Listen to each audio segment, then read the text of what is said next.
in case you missed something tonight or want to review what you said, make sure you didn't make a fool of yourself on camera.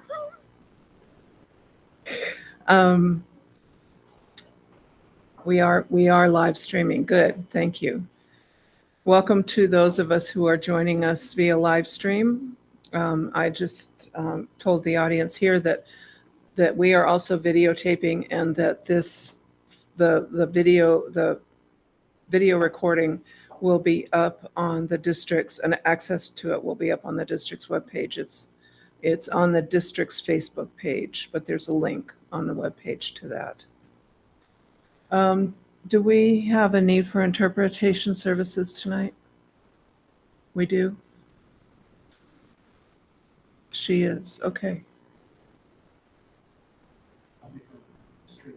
Okay. All right.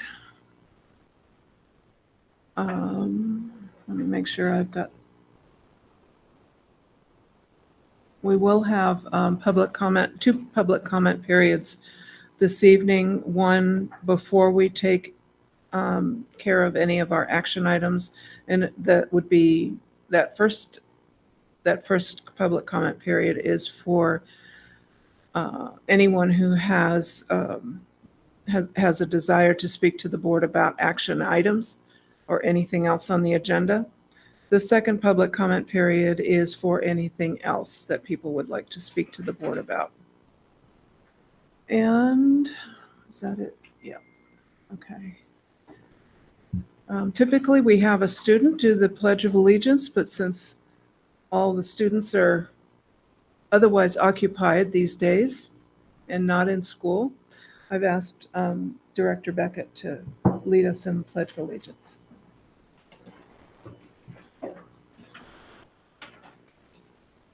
Ready, begin. I pledge allegiance to the flag of the United States of America and to the republic for which it stands, one nation, under God, indivisible, with liberty and justice for all. Thank you, Ryan. Could you get that door? I don't know if that hum is interfering with the video recording or not.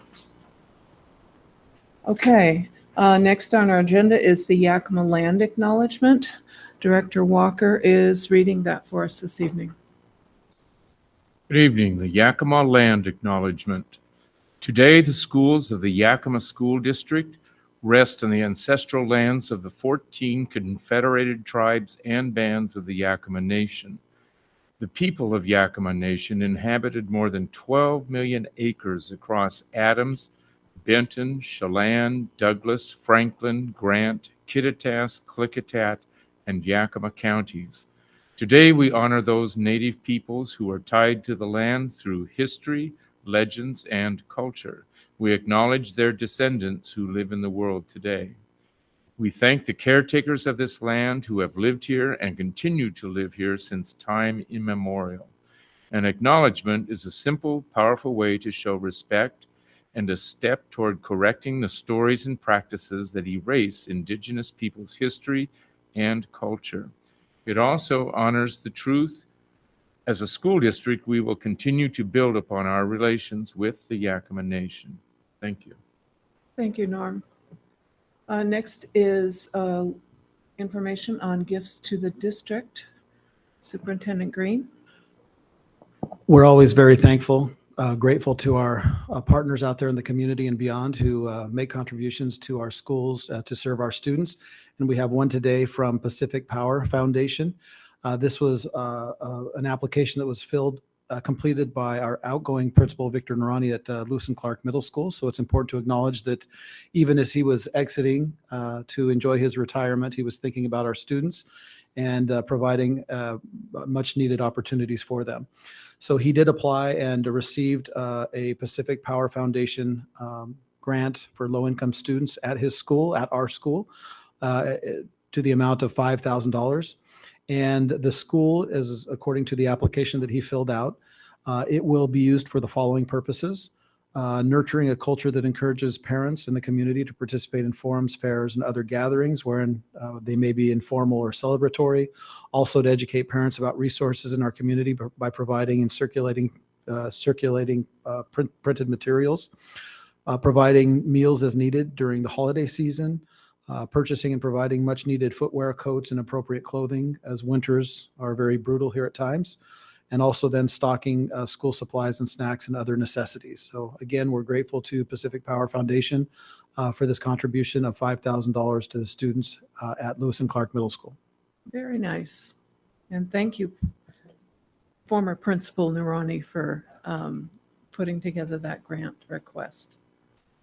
Next, we have reports. The first of many reports tonight are any reports from the board. Do we have any board members who wish to share information with the board this evening? No? Okay. Well, I have a couple things. This is the first time we've been back to central services for a long time for our meetings, for our business meetings. We've been having those at Eisenhower because of distancing and social distancing and all of that.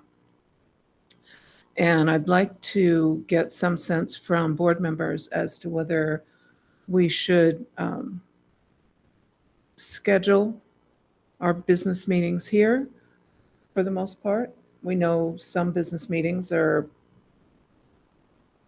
have larger audiences than others because of whatever's on the agenda.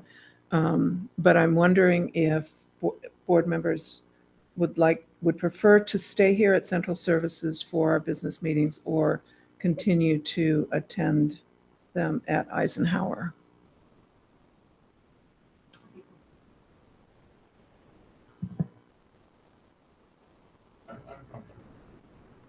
I'm comfortable here at Central Services. The one exception might be if we see a huge rise in COVID with the Omicron B5 variant, and the disease is not so intense, but it's very contagious. Mm-hmm. So, and when school gets back in session with kids and teachers and everyone back in school, that could have some impact on what we're seeing. So we may have to examine it again at that point. But other than that, I'm comfortable here. Dr. Green? Given the topic at this moment brought up by a board member, I'm wondering if we could remove an item from the superintendent update and perhaps have Stacy share the latest information around COVID to help advance this conversation, if that would be okay. Is there objection? Stacy, would you please? And I'd like to acknowledge as well, we have Jewel Brumley back in the audience who has been working obviously to keep things updated, and glad to have you back. We know you love attending all of our board meetings, so thank you. She does, so I'm going to put her to work. Perfect. Here we go. Here we go. Come on up, That'll Jewel. teach you. Yeah. So I'd just like to start off by letting you know a couple things. One, the rates are similar to what they were in January, but we're dealing with a different variant at this point in time. And so, as Norm said, very contagious, but not as severe in that when Jewel presents tonight, you'll see where our hospitalization rates are, which is really a prime indicator of the seriousness of it. The other thing I'd like to share is that Amy Norton, our Director of Health Services, was appointed to the DOH OSPI Advisory Board. And so we're going to have the inside scoop. We're very excited and be able to inform those organizations of the work going on here and what we see as a need for our community. So we're very excited about that. She will also be involved in the release of the COVID guidance for schools, which is set to occur this coming week, next week, not this week, next week. So there'll be some guidance, and it looks to be at this point in time that there'll be perhaps some masking changes after a positive test result, maybe some mandated isolation after day 5 if somebody continues to be positive or test positive. And then we will be discussing isolation rooms as far as whether they will be recommended or required moving forward. So although the pandemic's sort of over, we're still very involved in keeping our student, staff, and community safe. And so with that, I'd like to introduce Jewel Brumley, who will bring up the statistics. Thank you, Jewel. Thank you, Stacy. So our rate is increasing every week, has been since late May.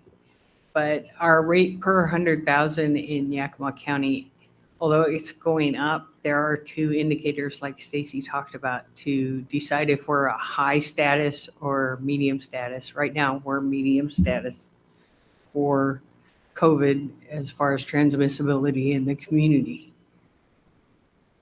Our zip code rates, again, are increasing. They just posted these today, the 24th. And so all went up. The 98908 went up just barely, but the others all went up significantly.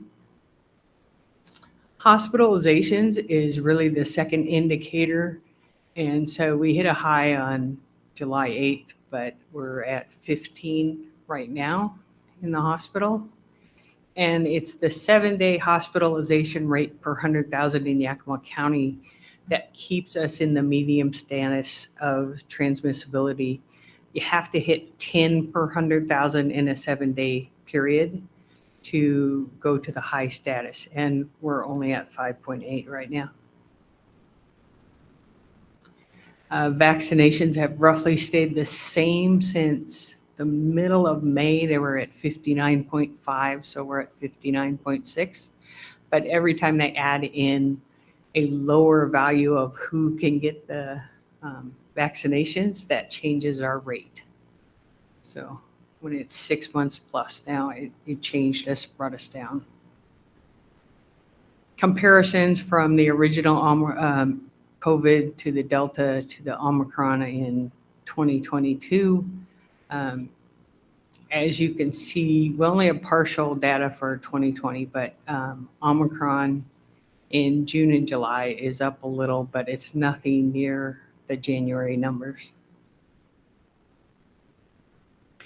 And then this prediction only goes till the end of July because I need to be able to see what this week's data brought and then be able to extend that. But it does show us going up still more in numbers, but probably not in hospitalizations. So that's a good thing. Anyone have any questions? Any questions for Jewel or Stacy? Well, the other question would be regarding testing, because with more people doing home tests, those don't necessarily show up in the statistics. So my suspicion is that what's out there is higher than the statistics are showing just because people are doing home testing. That's true. Our numbers are probably higher in the county than the rate we're at right now, but you can't change the hospitalization numbers by staying home and needing to be hospitalized. So we'll still stay at the medium threshold until our hospitalizations go up. So even if we were double, we'd still be medium transmissibility right now because of the hospitalizations. Any other questions? Thank you both. We're getting back into the swing of reporting all of this stuff again. Yeah. And then I wanted to run through just quickly because we've kind of been on meeting vacation for the last few weeks. The meetings that we've got scheduled for August. We have a meeting Monday afternoon at 3:30 for August 1st, and August 8th is the retreat.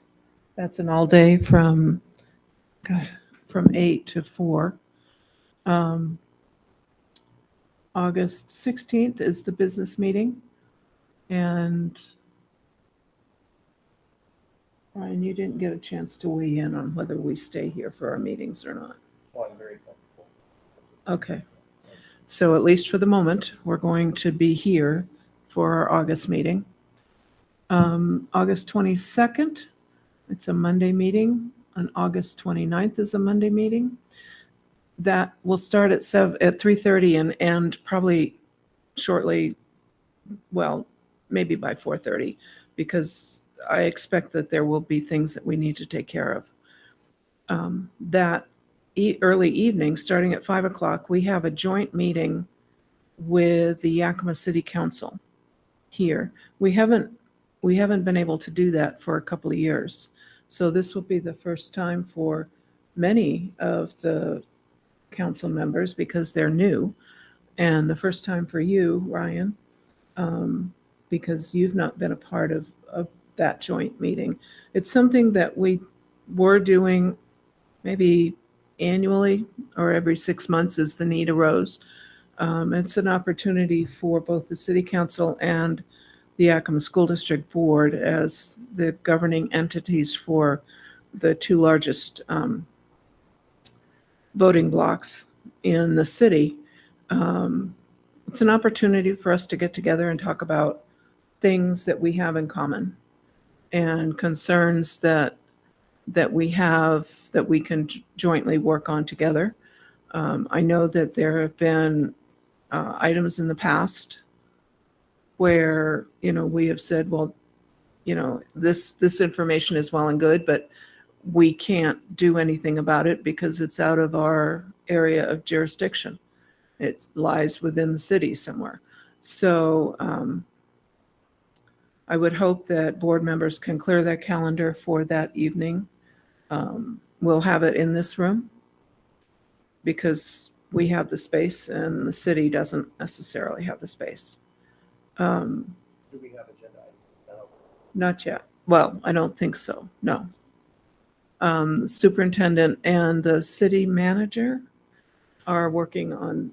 There's one together. agenda item so far, but I'll begin compiling that with the city manager as we move forward. And I also call out that Director Beckett, you're not alone in not having seen these meetings. I think everybody at this table is new to the process with the exception of Martha and Graciela, because I know that Norm. So yeah, you're not in isolation on that. So we do look forward to this opportunity to bring, as you said, Martha, the city and the school district together, but we will be putting that together. So if there's anything you would like on the agenda, I'll reach out and we can coordinate. So do you have that one agenda item at the top of your head? I believe it has to do with a grant opportunity and a collaboration around mentoring students around staying away from gang involvement. I believe that's what it has to do with. It's on the top of my head. It's something that these joint meetings we've discussed in them before. So that will be good to, because I know that I believe that they've had that grant in the past. And so maybe they have some data to share with us. They do have somebody coming to share exactly that on where we're at in the process and what we're seeing in the form of results. Okay, good. All right. So if board members have any topics that they'd like to have addressed in this joint meeting, let me know. We can see about adding that to the agenda. Typically, all city council members and all board members attend, plus staff members from each entity. So the room is a little full. Okay, any questions about the meetings that we've got set up? We have the retreat agenda items in the June business meeting. We looked at those, and I don't know that there's anything else that has come up since then. I'm not aware of anything. So we should be getting that agenda out to you before, probably by next week, as well as the evaluation tool for the board self-evaluation. I'll put that together this week and hopefully get it to you by Monday, so that you'll have an opportunity to review it before the retreat. Okay? All right. Anything else for members of the board? Okay. Mr. Superintendent? Thank you, Director Rice, or President Rice, and welcome back. It's so good to have you in that seat. It was equally nice to have you there Director Villanueva. So we're thankful for your service as well. Even though Got to she's cover all those bases. even yeah. though she's coveting this gavel. Yeah, she's giving you the side eye. I wasn't supposed to tell you that. Well, I originally came, the gavel was way up here. I could hardly reach it. She says, I have to keep it away from Graciela. So I'll take this opportunity as our junior student who was able to do the Pledge of Allegiance did not share the character word. So I'll jump in now. That's okay. We'll take care of it. He was following direction. That's right. I just That's right. asked him to do the So pledge. July's character word is enterprising, marked by an independent, energetic spirit, and by a readiness to act, having or showing initiative and resourcefulness. In Spanish, emprendedor, marcado por un espíritu energético, independiente y por una disposición a actuar, a tener o demostrar iniciativa e ingenio. And the trait is career and college ready. We've already then, of course, heard from Jewel. Thank you very much for that report. And Stacy Locke, our Assistant Superintendent of Operations. So I'll move right into another couple of items on the agenda, which is the accreditation first of Davis High School. And for those who are not really aware about the accreditation process, it's a voluntary process, and it's used for granting public recognition to institutions so that they can meet a higher quality of standard. The process is it creates a valid and credible reputation for the institution among our system, and it is that stamp of approval for the public and the state. So the primary objective of accreditation is an ongoing school improvement process. So to have a school that is not accredited is a big deal, especially if it's one of your major high schools. But we want all of our schools to be accredited, and we saw that in Stanton being accredited and among others. So right now, I just share with you that we did receive official notification that Davis High School did finish the accreditation process. I do not have the current report yet. It hasn't been released, but we have been notified that they are accredited, and that certificate will be forthcoming, as well as the information around what was recommended through the process and what's working well and where the opportunities for improvement exist. So that's a wonderful thing to share with the board. I don't know if you have any questions about accreditation or that process or. Any questions from board members? All right. The next item is really comes from the community to recognizing some of our internal members. It is exciting to share that the highest award in Rotary did go to two of our employees.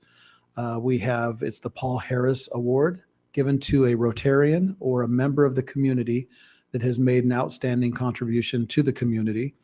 And this last Thursday, it was awarded to Assistant Superintendent Stacy Locke, who's trying to act like it's not a big deal over there in the corner, but it is. And also Cassie Davidson. So we were able to share with the community that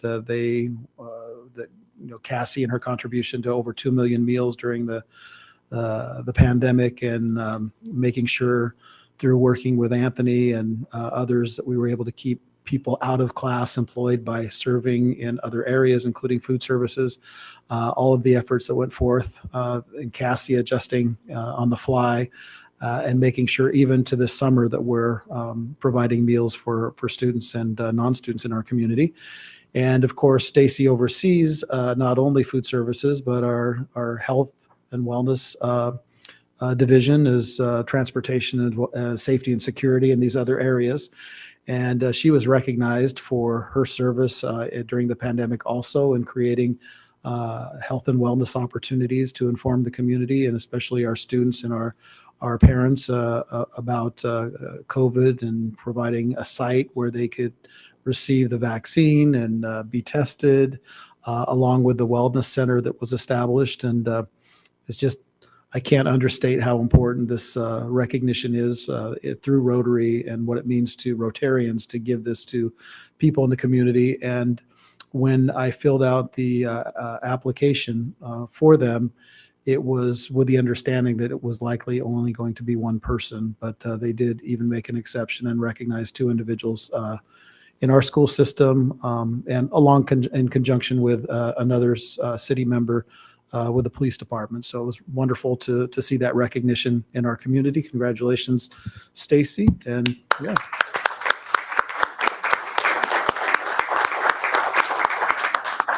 Do you have any questions of Stacy or embarrass her at all?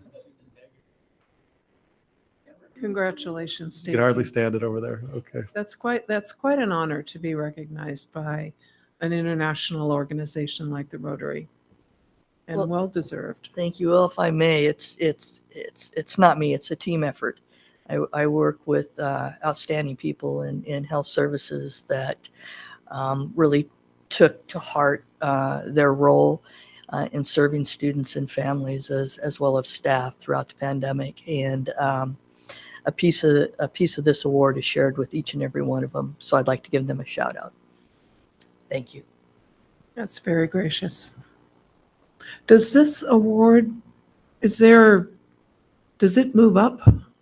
There's no like regional or state or nation or anything like that. Well, I hope that we see something in the paper about it.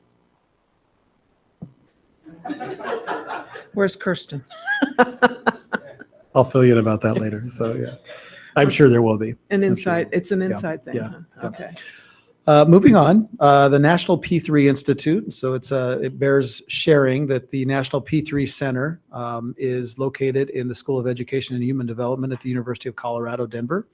It's the premier program when you're talking about early childhood education. And a big thank you goes to Dr. Jenny Rodriguez and her team for completing an application that led to some wonderful news around P3 Institute acceptance.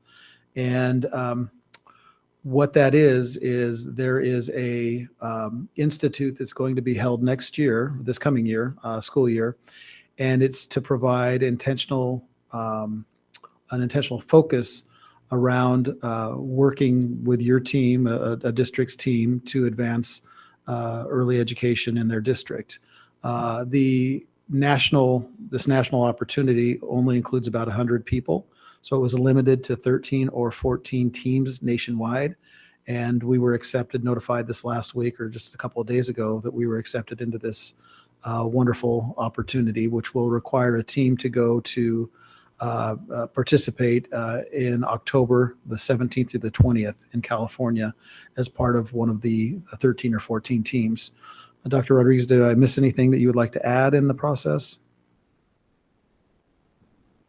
We're really excited about the opportunity, and I just would want to give credit as well to Dr. Jamie Johnson, who is our newly named principal for Discovery Early Learning School for Yakima.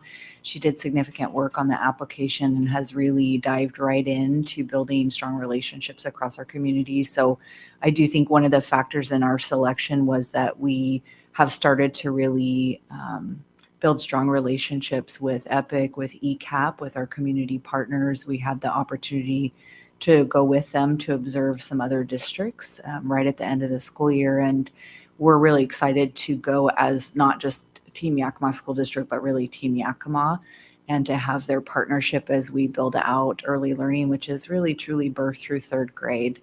So it's more than just preschool. And I think our team is going to be doing significant and very exciting work over the next few years.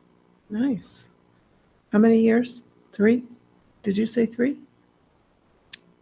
How many years are you a part of this? Just 1. Okay. Okay. Just soak it all in. That's right. And then the last item is to inform the board about a Community Leadership Award. And this award is presented to community members or groups in recognition of their outstanding contributions towards education. And it comes through the organization called WASA, which is the Washington Association of School Administrators. So it represents the superintendents specifically in the state, along with other central office members. And this award, the specific criteria includes an individual that benefits students, has shown leadership, motivation, success, cooperation, coordination with the local district, and a history of service. So I have here the plaque.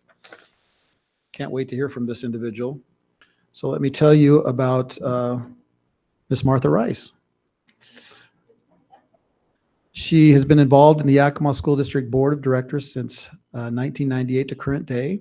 To stay abreast of community concerns and issues, she attends numerous community meetings, serves passionately as the YSD Board Legislative Liaison, as a member of the WSDA 2021 Board of Distinction. And in addition to raising her own children in the Yakima School District, she treats all students as her own. One of her favorite parts of the year is graduation, where she shakes the hand of every graduate and often states, "It is fulfilling to witness a kindergarten class grow and become the current graduating class." So this Community Leadership Award from WASA reads, in recognition of outstanding community leadership and contributions to the improvement of public education 2022. So.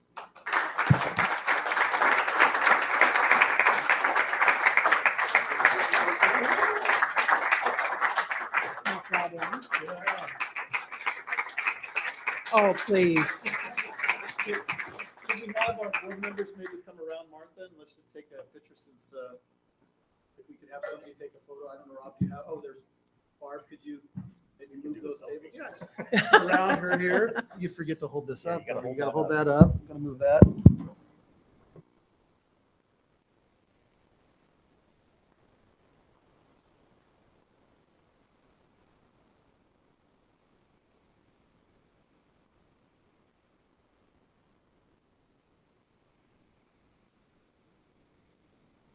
I did turn off your mic, so you'll need to turn that back on.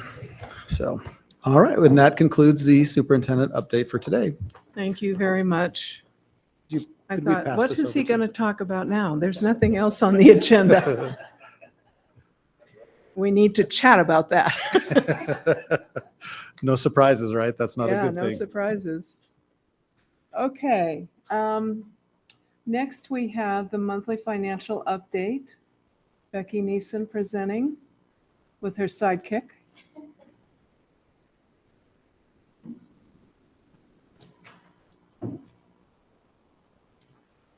Jake, could you introduce yourself for the board and for those who are watching?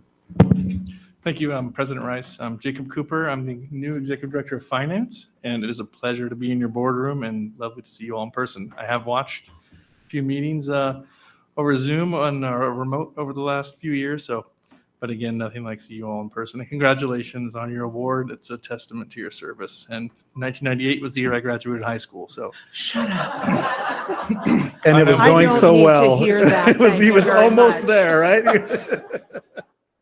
I will be playing second Thank you. chair. I will be playing second chair this evening and learning the system. And I'll hand it over to Ms. Nissen. You Thank didn't you. make very many points with that. You know that, right? I'm only 12. I'll get him, Martha. Don't worry. I've got your back.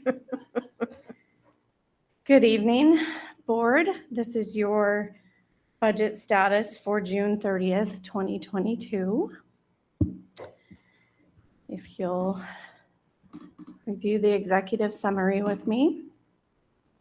So June 2022 is our final FTE count for the school year.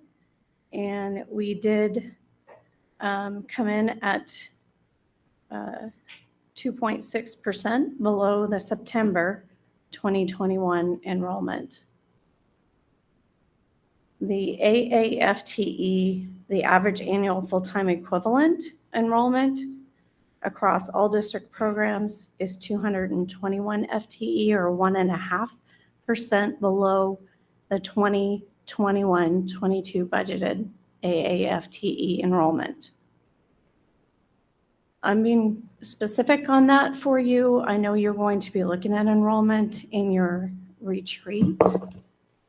The third bullet is to let you know that that is how we're funded, the AAFTE. The 1.5% enrollment decline resulted in about $1.9 million loss of basic ed revenue. The legislators gave us House Bill 1590, which resulted in LEA stabilization funding for us, where we received $609,000 in this year. And in 22-23, April of 2023 specifically, we'll receive $355,000. So the loss was offset slightly for us. Any questions on those? Questions from board members? Okay. Now, your next slide is the K-12 and ALE enrollment trend over the 5 years, with the final column being the average.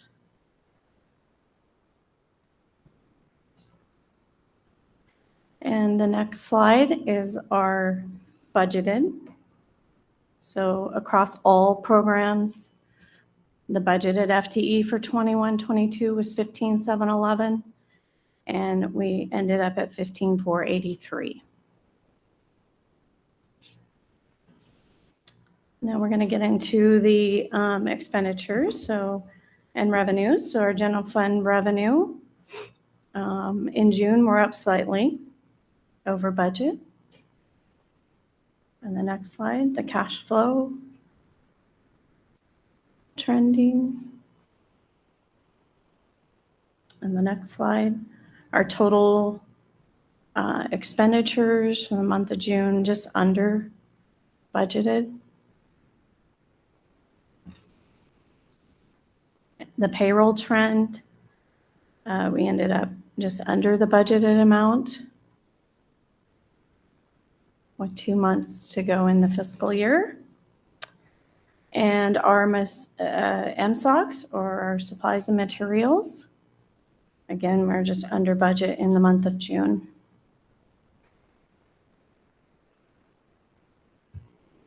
Here's our SR2 slide. We are, our amount available, again, if you look at the top line, 22.8. Expended as of June 30th was 21.3 million. We have encumbered 280,000, roughly, with a balance of 1.3. And then we have our 2 SR3 slides. So SR3 for the district at 41.2 million. We've expended 1.5 million. We have encumbered 3.1 million with a balance of 36.6 million.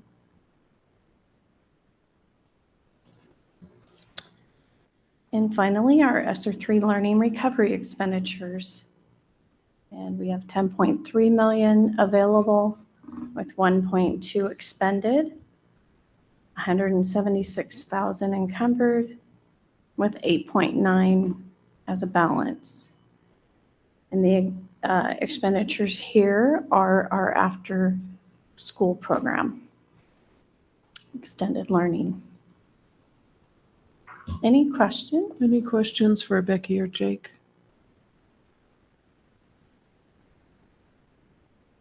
SR2 funds have to be expended by the end of August? September, SR2, September of 2024. Oh, okay. Yeah.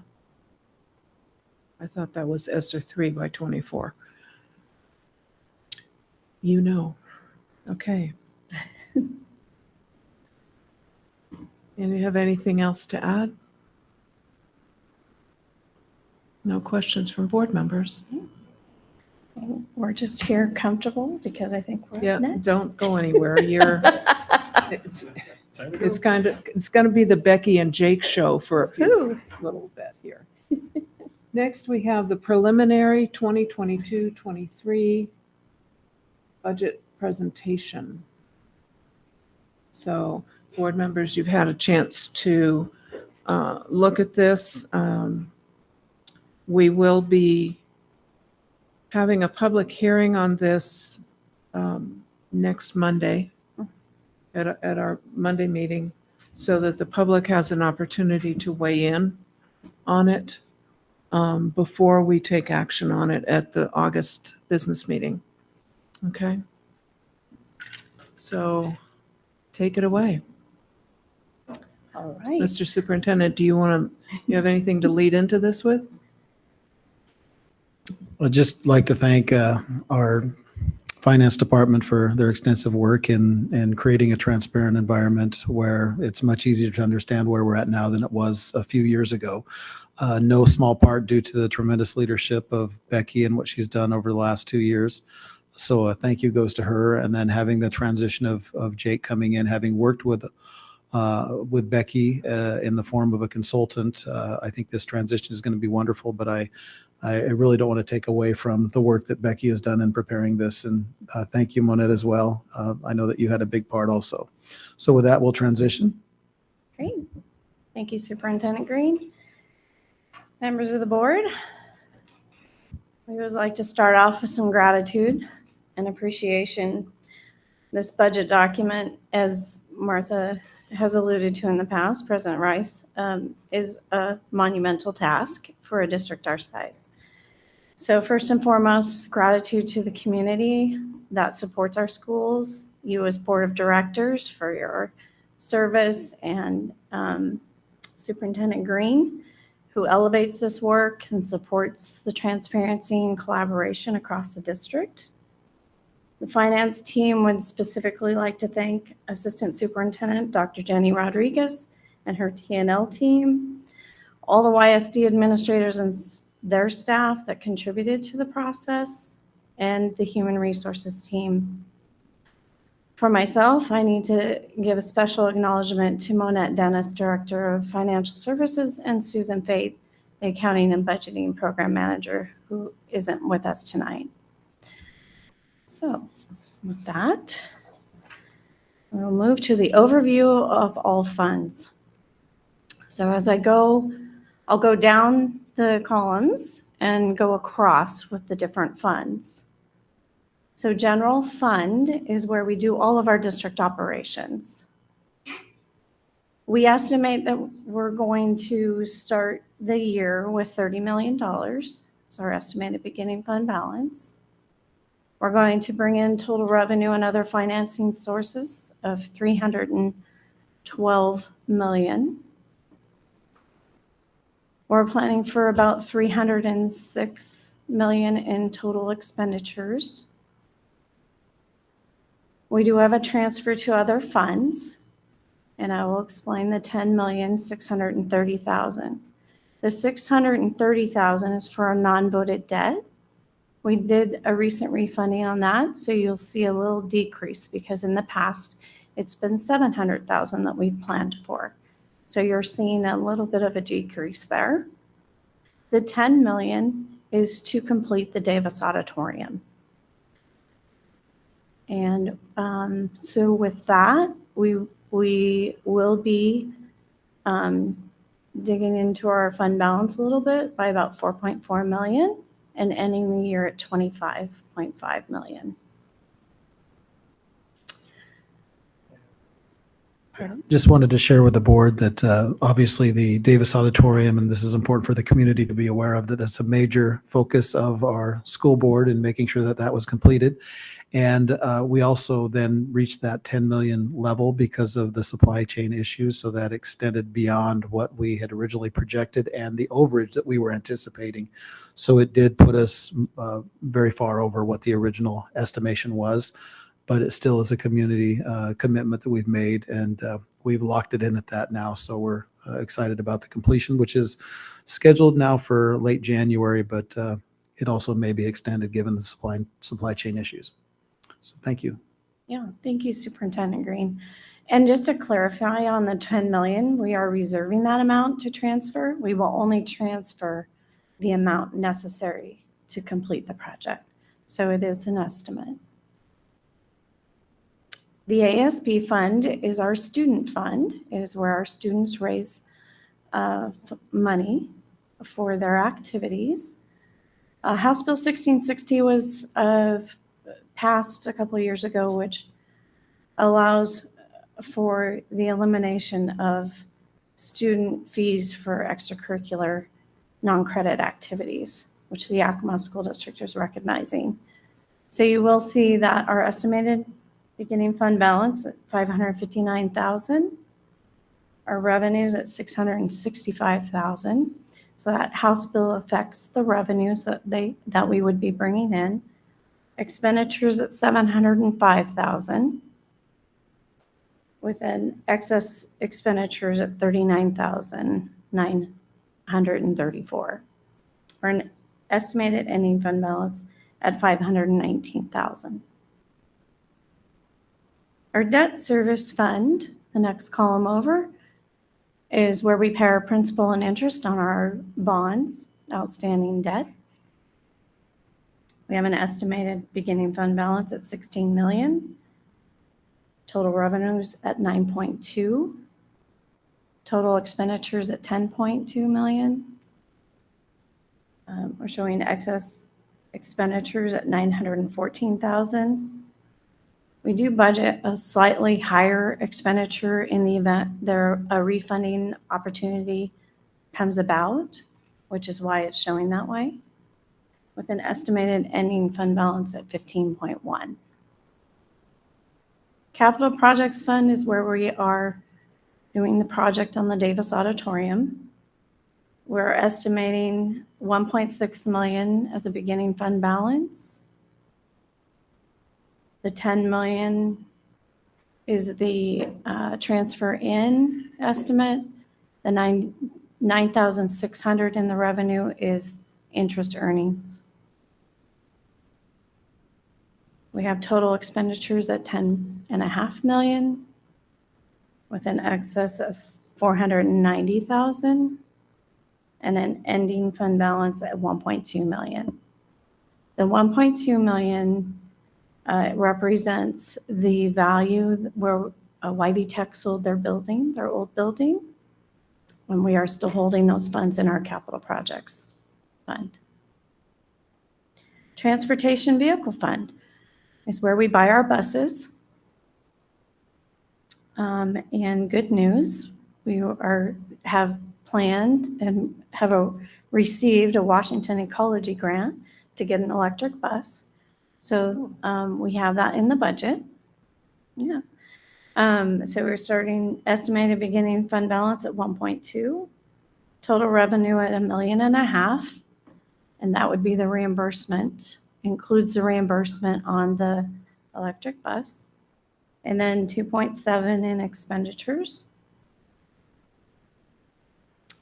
Does that grant cover the installation of the charging unit?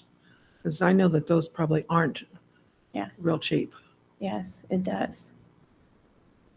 And then it can be used for other electric buses as we get them, right? Yes. Okay, good, thanks. You're welcome. So we do plan for all of the funds in this fund to be spent on buses. And that's why we have an excess of 1.2 million in expenditures and ending the fund balance at 10,000. Any questions I can answer on the funds at this time? You want to use your mic? How much does the Oh. electric bus cost? Approximately 300,000, double the cost of a standard. Wow, thank you. Thank you.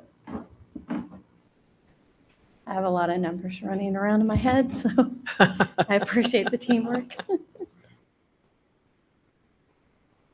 All right, if there's no other questions, we can move to the next slide. This slide is going to represent major changes to revenues and expenditures from last year's budget to this year's budget.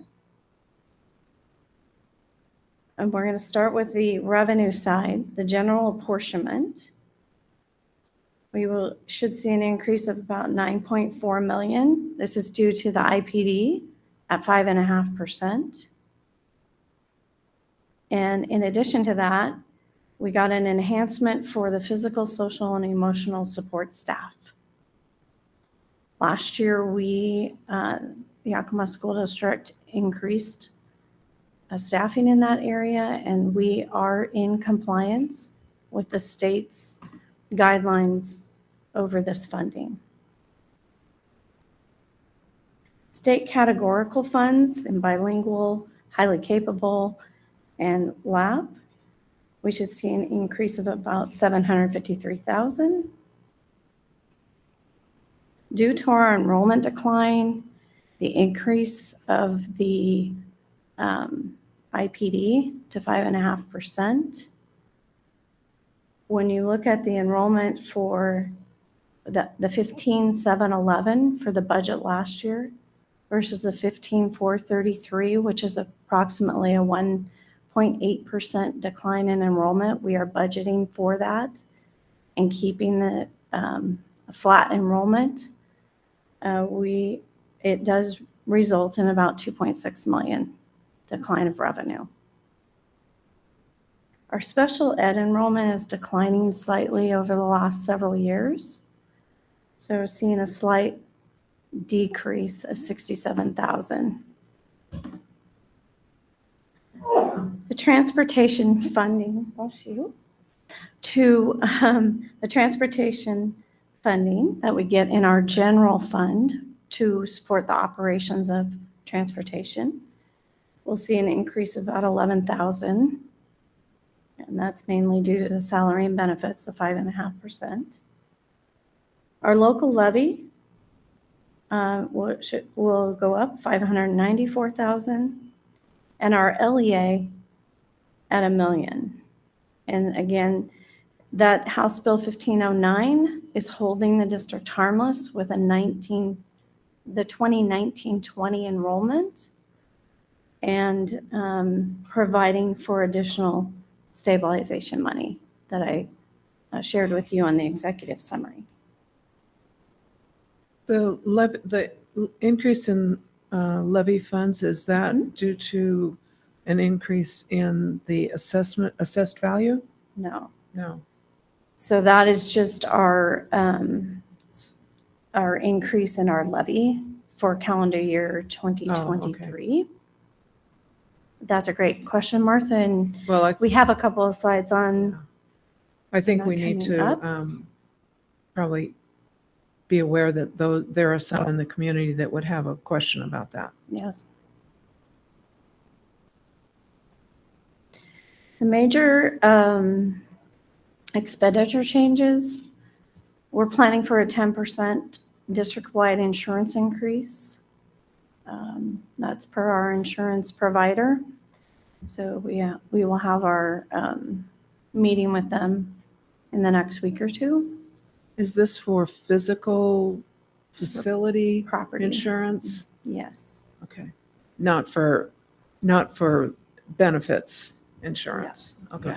President Rice, this would be for liability insurance across the board. And I'd like to point out, this is fairly benign increase is what we're seeing industry-wide, almost 25%. So Yakima should be very proud that their rates aren't going up any higher, as school districts around the state have seen 25 to 30% increases in their premiums. 10% increase, though, that's a healthy increase from my way of thinking. I mean, I'd be upset if my home insurance went up 10%. I'd be looking for somebody else. Be nice to see a decline, right? Yeah. Yeah. The 5.5% IPD, of course, the funding formula rolls through the basic ed only. So when you look at it, that across the board for district-wide through other programs, it would be an $8.6 million increase for our expenditures. The paraeducators had a half hour added to their day last year to support teaching and learning. And that is costing $1.2 million approximately in the budget. We also then have our transfer out estimated at $10 million. It's a major change in this budget. Any questions from board members so far? No? Okay. Okay. The next two slides are specifically President Rice to hopefully provide the board some information regarding assessed valuation and enrollment decline and the effect it has on our levy revenue and LEA revenue. So in 2022, those are our estimates for levy authority at 250, which is the maximum, and where we're at currently at 230. The other two are estimates based on future projections and really just informational at this time for your consideration. Do you have anything to add? Or Trevor? Yeah. Yeah, I could go ahead and add something to this slide. I think if you recognize that you see the amount below full authority. So if you're looking at 2022, there's $1,323,982 in the red there. That means that we are not collecting that and actually could have had we requested more and that been voted on by the community. But the amount that we requested was part of a committee that came together and made a recommendation to the board and what the board accepted. So I think it's important to know that even though it's called out, this was a conscious decision that we made as a district and as a board to recognize the needs of our community and the socioeconomic status of what this community has to face, and asked for a lower rate than what we could have. And I think it's something that we'll definitely need to consider in the future because it will have implications as things change. So I know that that will be back to a committee and that will come forward in the future. But as you see those numbers in that third column, that's the impact of what we're not collecting because it's not at maximum. And the cap of 250 per 100,000 is, no, 250 per thousand is legislatively driven, correct? Yes. It was the legislature that made that decision for us. Yeah. A couple of years ago. So, because I can remember when we were collecting 304. And then a very large district in the state decided that they were going to lobby to have that even extended higher. So that left us at a lower rate. We could have asked for more, but again, it was a conscious decision to recognize where we're at as a community. So, yeah. Thank you. Any questions from board members on this slide? Okay, thank you. The next slide is on local effort assistance. So LEA follows our levy. As long as we have a past levy, we collect LEA dollars. And this just shows you the correlation for what's the maximum we could be collecting versus where we're at. Okay. The next couple of slides are on enrollment. Again, providing you additional information as you review the enrollment in your retreat. You see the chart, the actual enrollment 18-19 through 21-22. The decline from 1920 to 2021 was 2.6% in the K-12. And again, for 2021 and 21-22 was a 2.5% decline. We ended the year at 14,875. We're budgeting at 14,914. And then we provided you the special ed decline and the percent of special ed students in the district. The next slide is the other programs, the ALE, the Running Start, the Open Doors. I wanted to show you the graphic of the change. While we're declining in the classroom, we're increasing in our ALE program.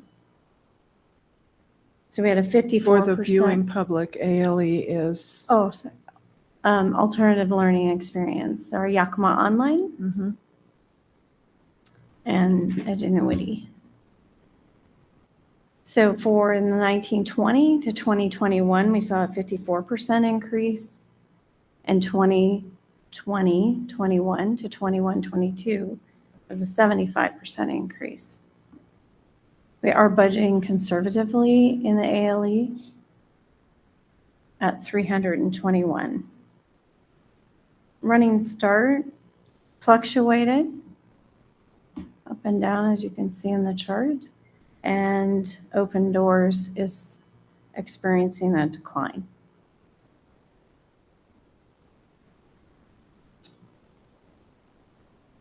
Any questions on that? Questions from board members? Okay. All right. Four-year forecast is our favorite slide, right? This is a legal requirement. The column 22-23, of course, reflects our budget, our preliminary budget. The projections for the future years comes from modeling spreadsheets from OSPI, also what we do know to be true, our levy amount, any IPD percentages that are projected, and the removal of ESSER. We do have a show of flat enrollment in the four-year forecast.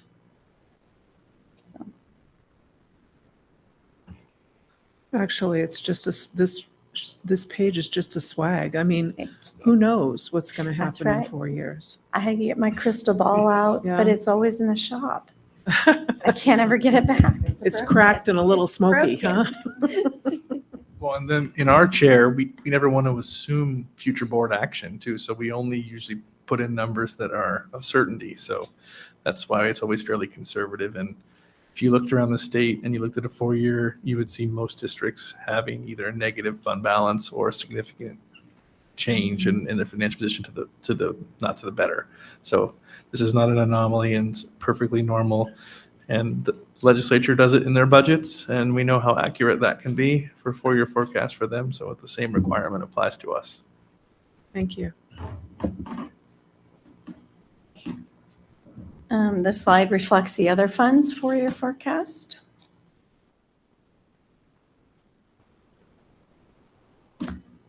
The next slide is another legal requirement this year that was brought back. For those of you who have been on the board, this was a requirement several years ago, and the legislator required us to bring it back to a budget presentation. MSOC stands for materials, supplies, and other costs, anything other than salaries and benefits. And they want to ensure that what we're budgeting for, we are spending in our MSOC. So our budget does reflect spending the 20 million and then a little bit more. So we have a difference of 11 million. So we're projecting our budget to spend 31.6 million on materials, supplies, and other costs. Any questions on this slide? I don't see any. Thank you. Sorry, Ryan smiled at me, so I had to laugh. He's like, I'm done with your numbers. Stop. Stop. Okay, great. So the last couple of slides is our SWOT analysis for our 2022-23 budget. Let's talk about some great things that we're going to do, some things that might cause some weakness, some threats, and then our opportunities. So Superintendent Green, what would you, okay.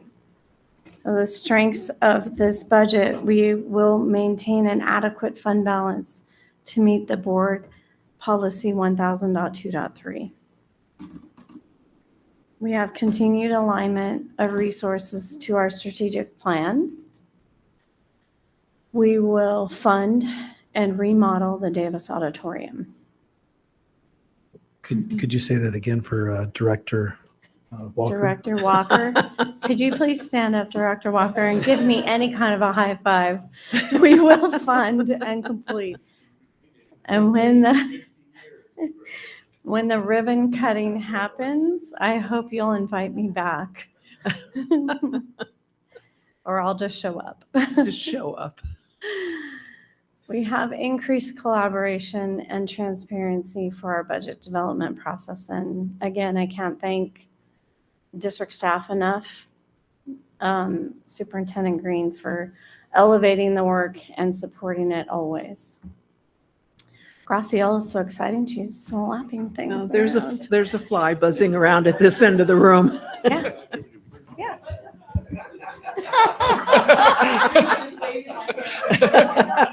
I'm so excited. Don't swallow it. I don't know how to stop that. Oh, sure. Now he's over here. So it is important, I think, the reason we'd like to do a SWOT analysis is because the state required budget document is about 150 pages, fairly arcane, and it's very tough for the community and the board to really tease out what are the most important parts of that large financial document. So under Superintendent Green's leadership last year, with he and Director Nissen, tried to do these SWOT analysis every budget cycle, so that at least in your governance chair, you have an idea of what at any given, at least during the budget cycle, what we kind of see in the future. And so it's a pretty simple way to hopefully give you the highs and lows of now the fly is at me, the highs and lows. So on the weakness front, and this is just financially speaking, declining student enrollment, of course, is difficult for any budgetary picture because that is how school districts in Washington State are funded. Inflationary pressures affecting us all at home and here in the school district, and along with supply chain issues, but inflationary pressures, as we've seen on wages and everything we buy. The continued gap in state and federal revenue for special education. So it is not uncommon. In my prior life, we were part of a bunch of school districts that sued the state for special education funding. We lost in the Supreme Court, and that gap is still persisting. And I believe the gap here is about $10 million of local funds that are being put into the special education program. We talked about the statutory levy authority. That is a potentially financial weakness, but also a community value, depending upon what your tax tolerance is and for your community, and all politics are local. And then the other thing that it is a weakness, but we are trying to be very transparent about, is ESSER has been an amazing influx of one-time money to the Yakima School District, and you all have done great things with it. However, we don't want to rely on it as a false sense of security provided by ESSER as it phases out. So that would be one weakness, and that's more of a mental weakness than anything on the financial management part, but we wouldn't thought we should bring that to the forefront.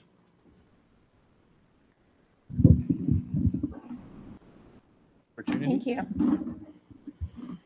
So our opportunities with this budget, we will continue the after-school learning program utilizing our ESSER $3. We'll also fund the summer 2023 program and the supplemental curriculum platforms. We are beginning implementation of Yakima School District staffing allocation models. We have a realignment of resources to eliminate dependence on the ESSER funding. And there's the future capital levy or bond. So I got weaknesses and threats. Thank you. I should have gone in a different order. In this regard, we like to bring to the board and the community threats that are both local, and then also we know that we are influenced heavily by the state of Washington and macro economics as well. So remote fluctuations, they're also a threat. We've seen up and down, and we're post-COVID. I think everybody's trying to determine what their enrollment is going to stabilize at. So that is a threat.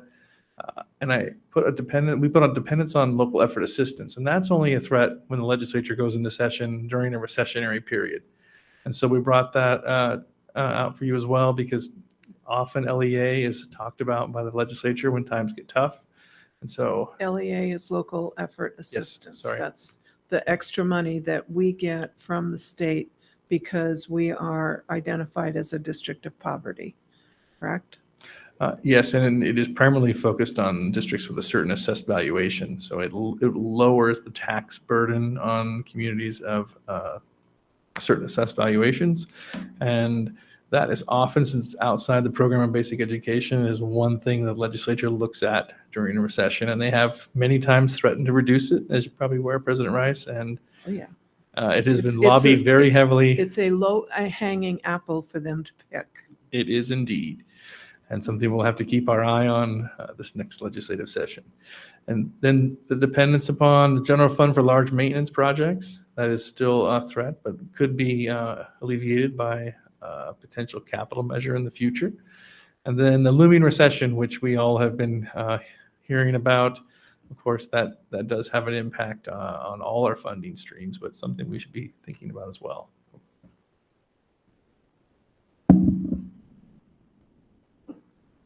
And the Any final questions from board yeah, and the members? final slide is for questions. Superintendent Green, do you have anything to add? No? Okay. Thank you very much, Becky and Jake and your teams and everybody who's assisted in this. And you've heard this from me more than once. This is a monumental task to put together a document as complex as a school district budget document, and to do it in the most transparent way possible. This was up on the website earlier this month. It went up, right? July 8th. Mhm. So it's currently on the website for any members of the public who wish to review it.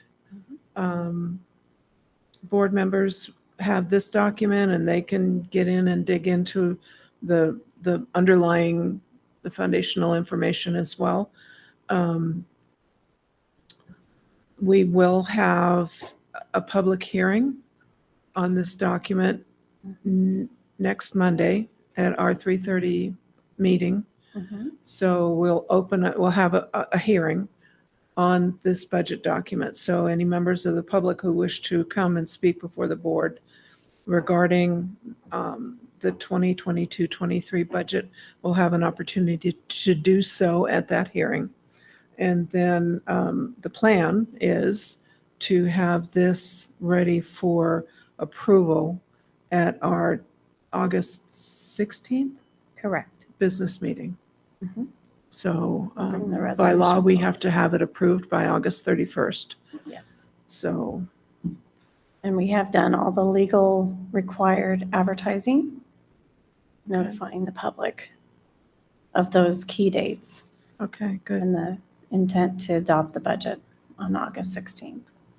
So if board members have questions, they can contact either of you two, right?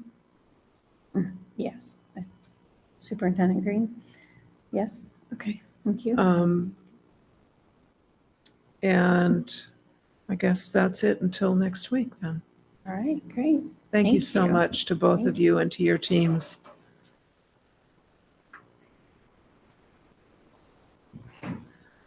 Okay. Next we have Dr. Darling doing a presentation on basic education compliance. Thank you, Director Rice, President Rice. So the State Board of Education is now collecting compliance information. And so what we have before you is the survey that we were required to complete. I will not be reading all 12 pages, Thank you. as much as I like to hear myself talk. However, the only requirement that the reason it's on there is because we are required to post it to present it to the school board. So this was the next board meeting that was available after I had made the submission date. For the record, our reporting has already been approved, so this is just a formality. So who fills out the survey? I did, You did. Okay. but I called several people around the district to get all the information. Okay. Any questions from board members? I was hoping that we weren't going to have to fill that out individually, Nope, because I'll take- that's a pretty hefty type. It said on there it would take 30 to 40 minutes. It took significantly longer than that. Yeah. It's fine. In depth. Just one question. In grades offered, we are listed as K through 12. Does that reflect our ventures into pre-K? Should we be saying P through 12? That was not an option that they gave me Oh, okay. for this data. Okay. But everything else we do in the district, we're very cognizant of saying pre-K through 12. Any other questions? I'd just like to Go ahead. commend Director Walker for calling that out. I mean, as that question was being asked, I was cringing because we really do focus on, PK and beyond. So I appreciate you as a former educator in our system and always an educator calling that out. And it goes right in line with what Dr. Rodriguez was sharing about birth to 3 and the importance of early learning. So thank you for calling that out. And I know that Dr. Johnson is very thankful if she's watching that we are recognizing our littlest learners and not having that start at K, but before kinder. Okay. All right. Next on our agenda, we have the first opportunity for comments from the public, and this will be for agenda items only. Barb, no one has signed up, and we don't have anything. We didn't have anything come in virtually, did we? Okay. All right. The next opportunity for comments will be at the end of the meeting, which typically is pretty quick, but we have a number of approvals tonight, so it will be just a little delay. Okay. Next, we have approval of the consent agenda. Tonight's consent agenda consists of approval of minutes for the June 22 meetings and identification of quorum, notification of approval of warrants for June 2022, and we have 3 groups of general fund warrants, 1 group of ASB warrants, 1 group of capital project warrants, and 1 group of payroll warrants. We have approval of personnel actions, and we have the budget status reports for June 2022. Any member of the board may remove any item from the consent agenda for separate action and/or discussion.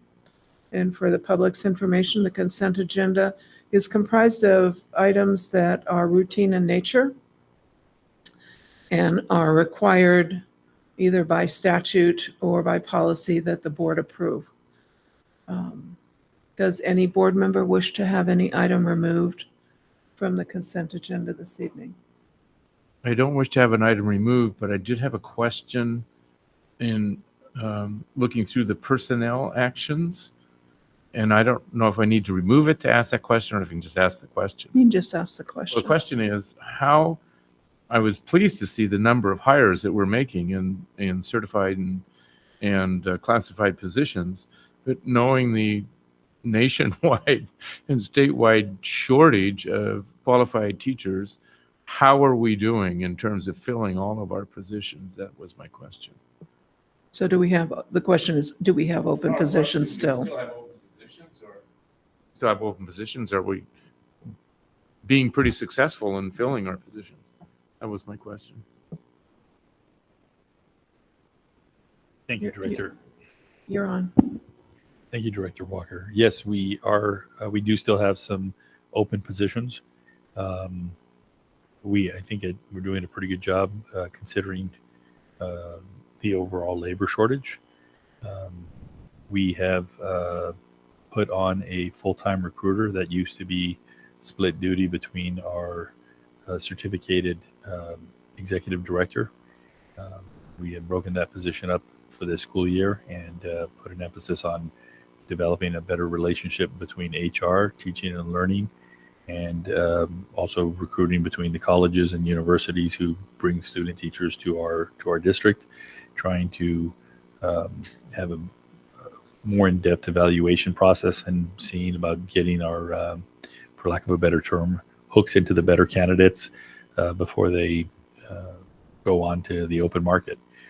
But with that, we also are putting an emphasis on the other classified positions, which we've historically had difficult time filling, such as transportation, food service, and paraeducators.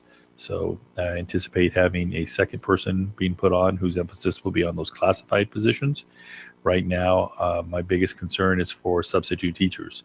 We've done a pretty good job in filling most of the jobs that we've had, but most of those candidates have come from our substitute teaching pool, and where we've assisted them in getting their credentials or certificate, as well as developing relationships like with Central Washington, who started a cohort where the teachers are going to be the permanent, going to be placed permanently in our classroom, and then a few days a week will be substitute teachers who will be available to assist us in filling those absences. Did that answer your answers? question? Yeah, thank you. Thank you. Superintendent Green? I think this is a great opportunity to call out a partnership that we've engaged in with the University of Washington. We're working with Dr. Rainey and Dr. Honig around central office transformation, and there are two goals that directly relate to the staffing issue that you're bringing up. And one is that there's a shift that we're embarking on with our principals to strategically staff teacher teams. So focus on the exact needs, not only of the school, but we'll be looking at a more finite level on what we can do to bring the personalities, the perspective, the training that teachers go through coming into the right location. So it's about getting the right people into the district, but then also in the right positions. And then that's really going to be a part of a focus of our teaching and learning department and our principal supervisors. But then also in our HR department, they're working to create an aligned process of recruitment, selection, and onboarding that supports teaching and learning. So you'll see later on this coming year, as we engage more fully in the work with Dr. Rainey and Dr. Honig, an added emphasis in that area of recruitment. And I think that, Anthony Marietta calling out the hiring of a full-time recruiter for our district, and it's overdue. And we're very excited about what that will mean as far as bringing in top-tier candidates into our district. And it's not going to happen by happenstance. It'll be much more intentional. And we recognize through the research that we've seen with Dr. Honig that it's much more valuable to bring in the high-quality staff members that are trained correctly and ready to go than to try to backfill through professional development. And that's the shift that we're making as a district to serve our students in a much more intentional way. Great. Okay. Any other questions from board members on the consent agenda? Okay, hearing none, I would entertain a motion for approval of the consent agenda as proposed. So moved. Second. Moved by Norm, seconded by Graciela. All those in favor say aye. Aye. Aye. Aye.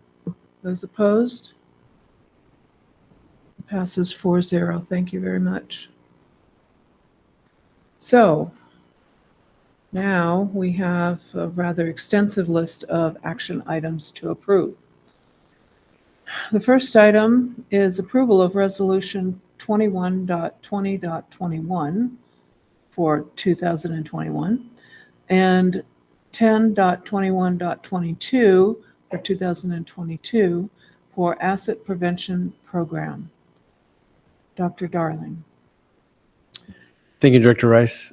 So these two resolutions are one for last year because we weren't able to complete it, or it wasn't necessarily required because of the COVID status. And then this year for the 2021-22 school year. These are essentially the results from our study and survey that we had done with Loughborough Wedge architect firm around the status and feasibility studies of each of our buildings. And so this will be the information that is moving forward, will be used moving forward for our community, our Capitals Facility Advisory Committee. And so part of the resolution, this study and survey was funded through a grant through OSPI. And part of that grant requirement was that we adopt a resolution acknowledging the the asset preservation program. So this is for that purpose. Okay. Any questions for Rob about this? Okay. The board is being asked to approve Resolution 21.20.21 for the 2021 year and Resolution 10.21.22 for the 2002 year. This is for the Asset Prevention Program. I would entertain a motion. So moved. Second. Moved by Graciela, seconded by Norm. Is there any discussion? All those in favor say aye. Aye. Those opposed? Abstentions? Passes 4-0. Thank you. Next, we have approval of Resolution 11.21.22, School Comprehensive Counseling Program. Dr. Darling. Thank you. And I brought with me Director Omar Santoy to answer any questions you may have. And he brought with him Assistant Director Kesey Mitchell because Kesey's the man behind the curtain. And so He's the wizard, between right? the three of us, we should be able to answer any questions you have. This year, schools across the state were required to create and adopt a comprehensive counseling plan. So that is what we're bringing before you. Any questions for the three of them or any one of the three of them? Okay. The board is being asked to approve resolution number 11.21.22, School Comprehensive Counseling Plan. I would entertain a motion for approval. So moved with great enthusiasm. I know, this is another one of those 50-year things, right, Nor? Absolutely. Do I have a Second with great enthusiasm. Moved by Norm, seconded by Graciela, with double enthusiasm. Is there any discussion? All those in favor say aye. Aye. Aye. Opposed? Abstentions? Carries 4-0. Thank you. Next, we have before us approval of contract to student assistant professors through ESD 105 professionals. Gosh, I do have to get these glasses checked. Let me start over. Approval for contract for 2 student assistance professionals through ESD 105 for the school year 2022-23 in the estimated amount of $220,000. Dr. Darling. Thank you. So I'll read the portion at the bottom. These 2 student assistance professionals will be contracted to serve the district through ESD 105. ESD 105 will provide program supervision and reporting and provide training and technical assistance for these SAPs.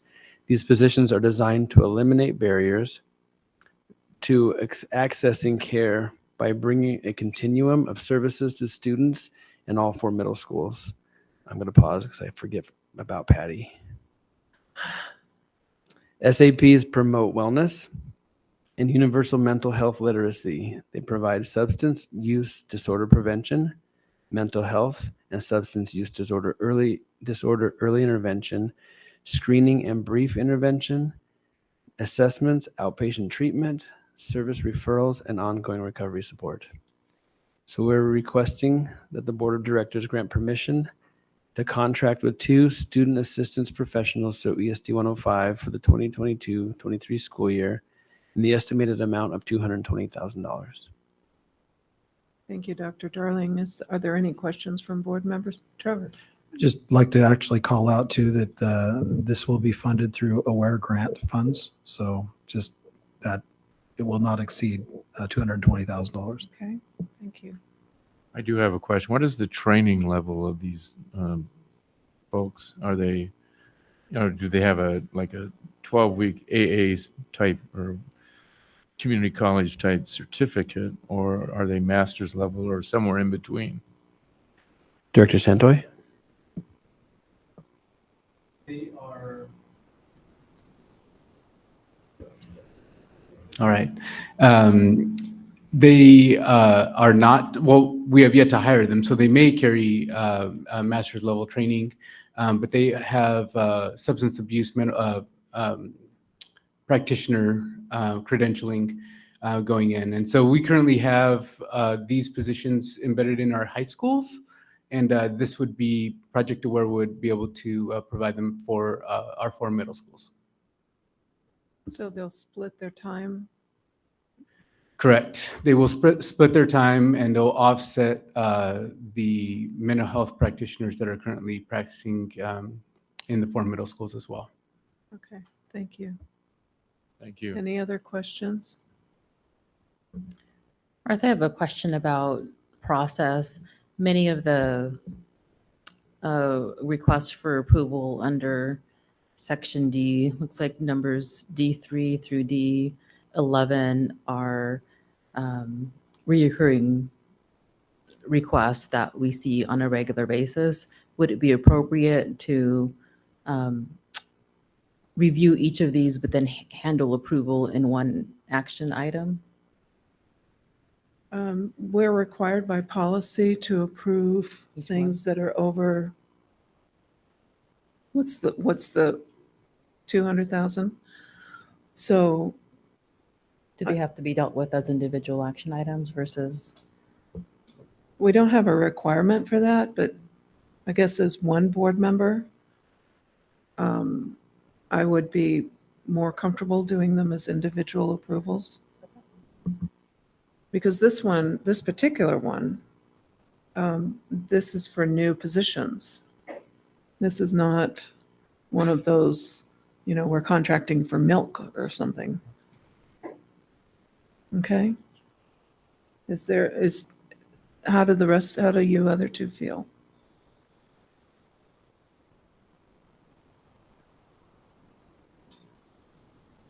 I think in principle, as long as we're hearing the report from each of them, we have that ability to make that decision. It almost feels like you're getting into that consent item agenda kind of thing where you're going to like cherry pick certain things out. I understand the motivation for streamlining it, but I don't know how practical that really is. I'm not opposed to it. Okay. Yeah. Appreciate that.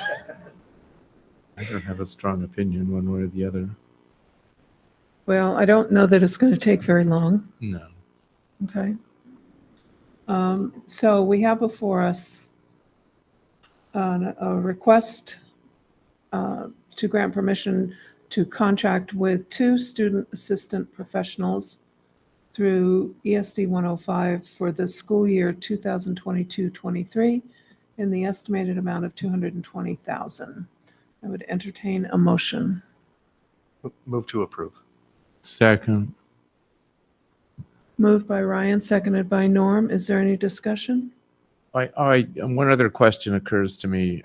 When we contract through ESD 105, who provides the direct supervision of those employees? Is it our staff or ESD 105? Both. I think Okay. ESD 105 does direct supervision and evaluation of the program, but jointly with Omar and Casey. Okay. That's all. Okay. Any other questions? All right.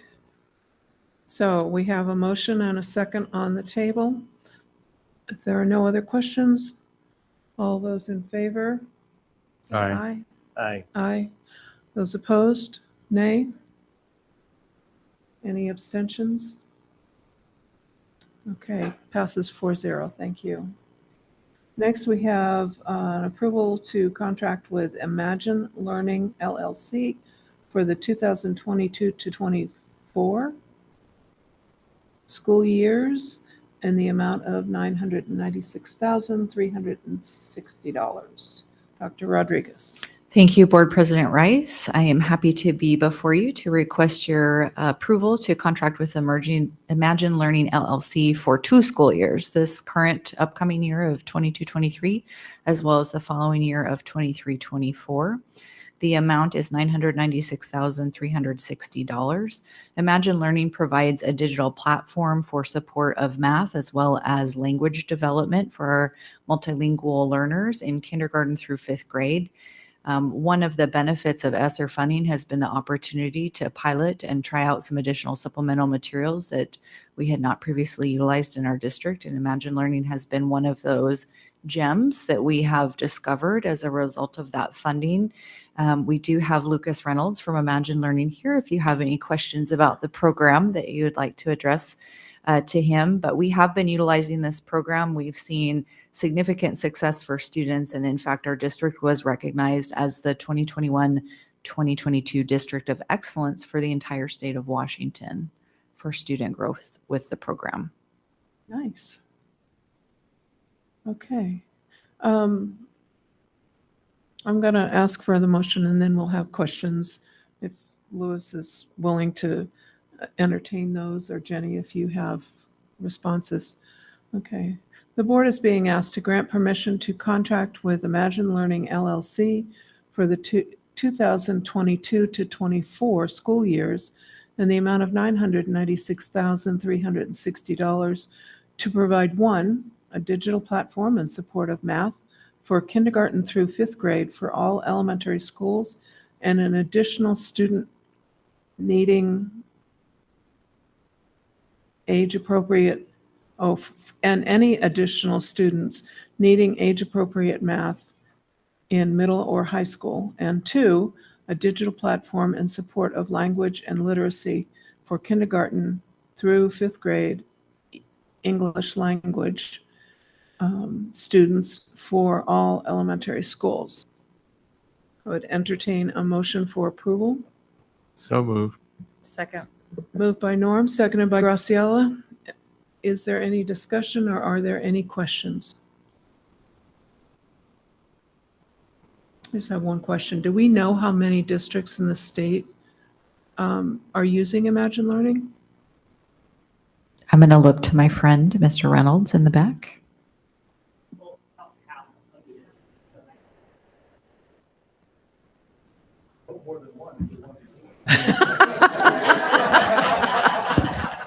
Maybe that was a question I shouldn't have asked. Imagine Learning is the largest K-12 supplemental software in the United States. We're in about half of the districts, a little over half districts nationwide and in the state of Washington.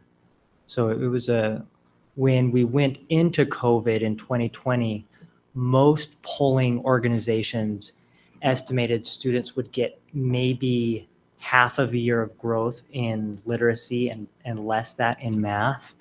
And what we saw in Yakima specifically is the numbers were much higher. When we looked at our data in Imagine Learning, last year specifically, we saw on average classes that were using the programs well were averaging 2 years of growth in math.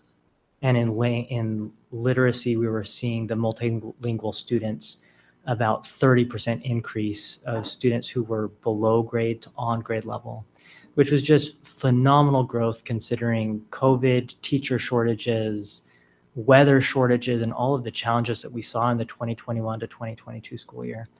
So we were really excited that Yakima won the District of Excellence Award from when there's a lot of districts that could have won that. So it was really exciting from our perspective. Excellent.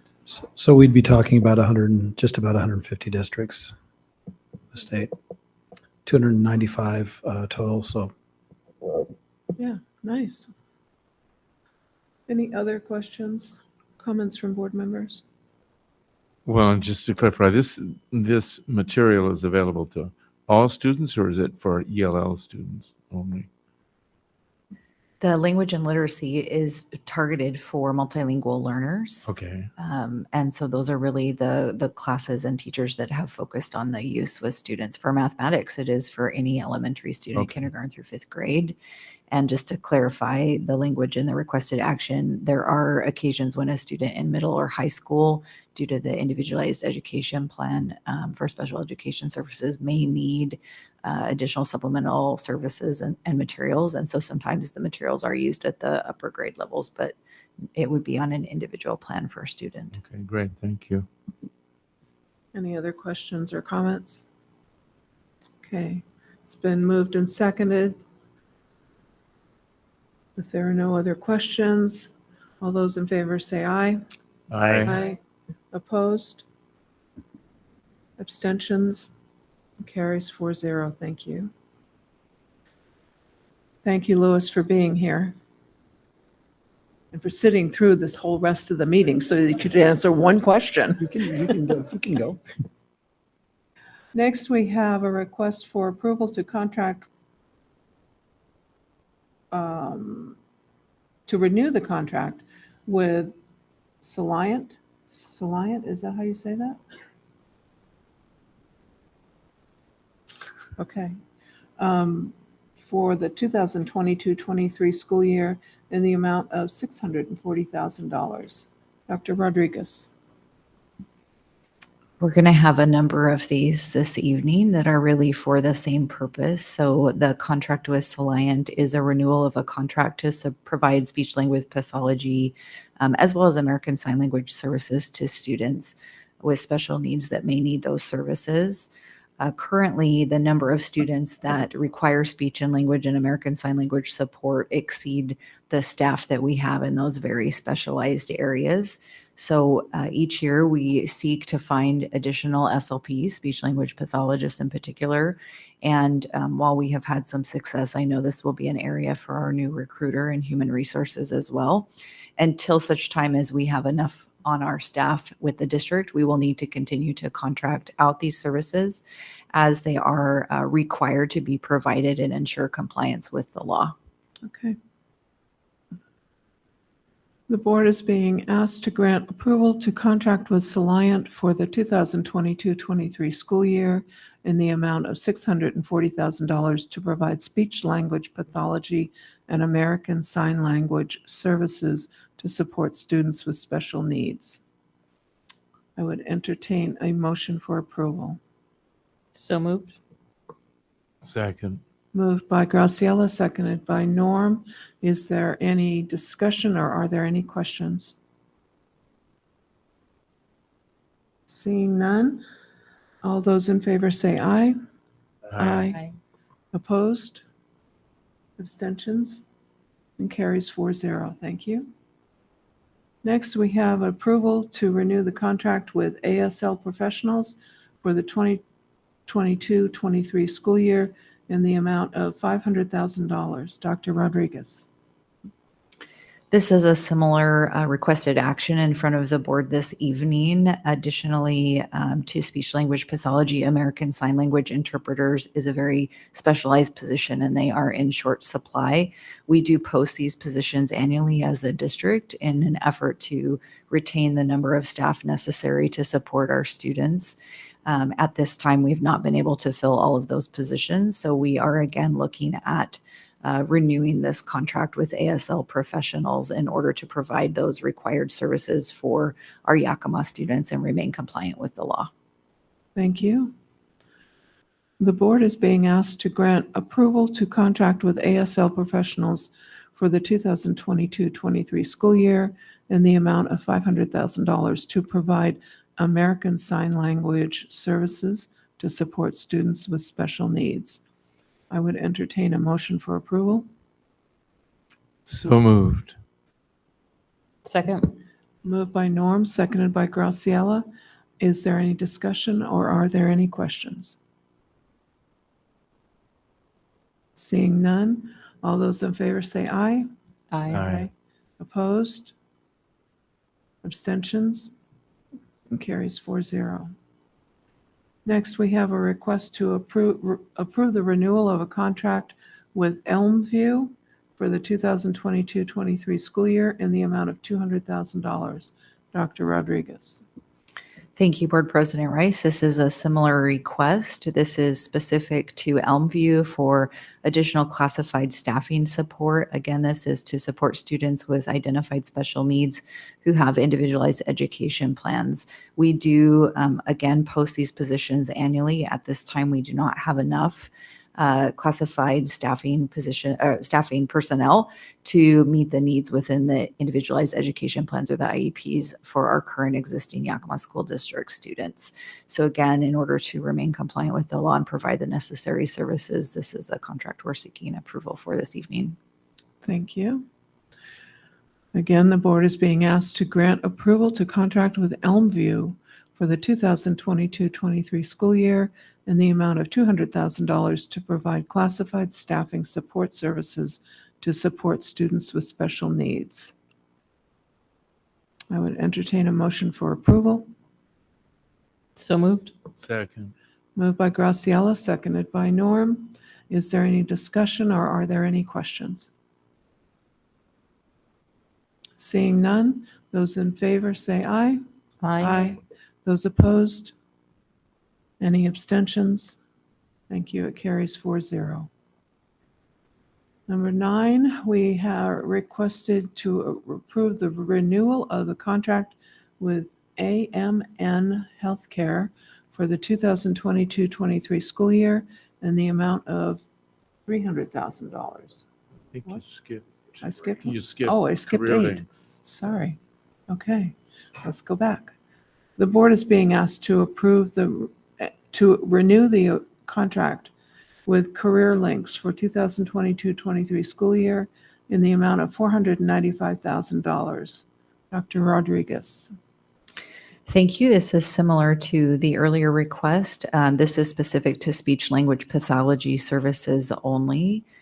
Again, we do not currently have enough speech language pathologists available to meet the needs of the individual education Nor plans. does anyone else. Nor does anyone else. And may I shout out for our career and college readiness folks. This is a great career area, fantastic field to go into, and we will treat you well. So if you're an SLP or a soon-to-be SLP, we would love to have you in Yakima. So this one, again, is with Career Links. It is $495,000. It is solely for speech language pathologists. Thank you. The board is being asked to grant approval to contract with Career Links for the 2022-23 school year in the amount of $495,000 to provide speech language pathology services to support students with special needs. Do I have a motion for approval? So moved. Moved by Ryan, seconded by Graciela. Is there any discussion or are there any questions? Hearing none. All those in favor say aye. Aye. Opposed? Abstentions? Carries 4-0. Thank you. Now we get to renew the contract with AMN Healthcare for the 2022-23 school year in the amount of $300,000. Dr. Rodriguez. Yes, thank you, Board President Rice. This is also a contract solely for speech language pathology services to support our students with special needs. This is, again, a renewal contract. So AMN Healthcare is one of the organizations we have worked with in the past. By way of reminder, we do always post these positions year to year. And at this point, given the soon to start school year, we need to renew the contracts to ensure our students get the services they deserve. Thank you.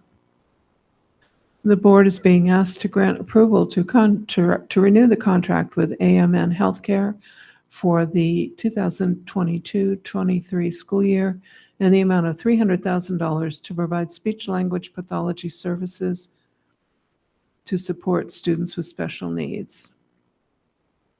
Do I have a motion for approval? So moved. Second. Moved by Graciela, seconded by Norm. Is there any discussion or do you have any questions? Okay, seeing none. All those in favor say aye. Aye. Aye. Those opposed? Any abstentions? It carries 4-0. Number 10, approval to increase current contract with AMN Healthcare for the 2021-22 school year in the amount of $180,000. Dr. Rodriguez. This is similar. However, this is an increase to a contract that you previously approved for this past school year due to the number of students needing services and the services required under individualized education plans. We needed to provide additional staff hours, and so AMN Healthcare was able to provide that. This is the extent of the additional cost of services. So this is to approve services which have already been rendered. Okay. The board is being asked to grant permission to increase the current contract with AMN Healthcare from $530,000 to $710,000. AMN Healthcare provided the district an additional speech-language pathologist for the 2021-22 school year.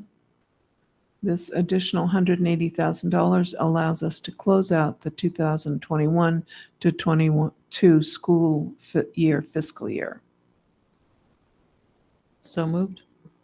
Second. Moved by Graciela, seconded by Norm. Is there any discussion or do you have any questions? Seeing none, all those in favor say aye. Aye. Opposed? Abstentions? Passes 4-0. And the last one, the board is being asked to pay Running Start program spring quarter fees for the 2021-22 school year in the amount of $335,619.14. Dr. Rodriguez. Thank you. This is the third one of these that we have done for the 21-22 school year. We bring to you the approval as each quarter is sent to us for billing. This is for spring quarter, $335,619.44. This provided tuition costs of $285,000 and change, and approximately $50,000 specific to career technical education courses through Yakima Valley College. We had 147 of our students representing Davis, Eisenhower, and Yakima Online that participated in Running Start programs through YVC for this past spring quarter. This will bring our total for the year right to about $1 million in Running Start flow-through funds. The board is being asked to grant permission to pay Yakima Valley College for Running Start program tuition and fees for the spring quarter 2021-22 in the amount of $619.44. Do we have a motion? So moved. Second. Moved by Graciela, seconded by Norm. Is there any discussion or do you have any questions? Seeing none, all those in favor say aye. Aye. Opposed? Abstentions? Carries 4-0. Thank you. We've now reached the second opportunity for comments from the public. This would be on any topic, including agenda items if you wanted to, but not limited to agenda items. We've got no one sign up, so that opportunity is now closed. Mr. Superintendent, do we have a need for executive session? We do not. However, I'd like to make a comment if I could. Go ahead.